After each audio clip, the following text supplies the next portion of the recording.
story of love, hope, and sadness.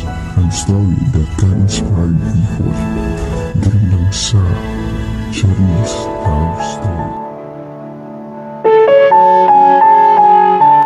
Kwento ng saya at pag-asa, lungkot at bigati. Mga kwentong tagumpay sa buhay at pagmamahal. Mga kwentong magbibigay aral sa atin at sa ating puso. Mga kwentong magbibigay ng kalinawagan at pag-asa sa ating mga mata at puso. Sa kwento sa Cherie's Love Story. I'm your host, Papa Kyle.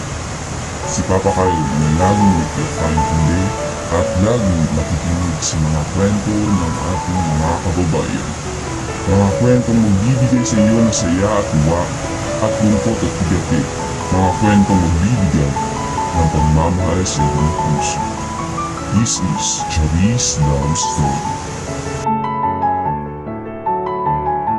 Sa buhay, mararanasan natin ang mahal. Ang pagmamahal ng pamilya, pagmamahal ng mga kaibigan. Pero naranasan mo na bang magmahal? Na magmahal ng isang tao na kayang ibigay mo na ang lahat upang hindi lang siya mawalay. Yung pagmamahal na hindi matumbasan ng kahit sino man at kaya mong ibigay ang lahat upang siya lang ay mapasaya. Nagmahal ka na ba? Ano bang pipiliin mo? Ang mahal mo o minamahal ka? Mahirap magpumili, pero kailangan.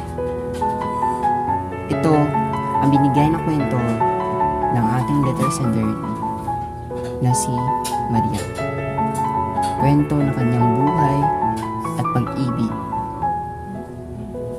Ito ang kwento na mababasa sa Cherie's Love Story. At babasahin ko. Salamat sa nagpadala ng letter sender na si Maria. I'm your host, your Daddy Kyle, from Cherie's Love Stories.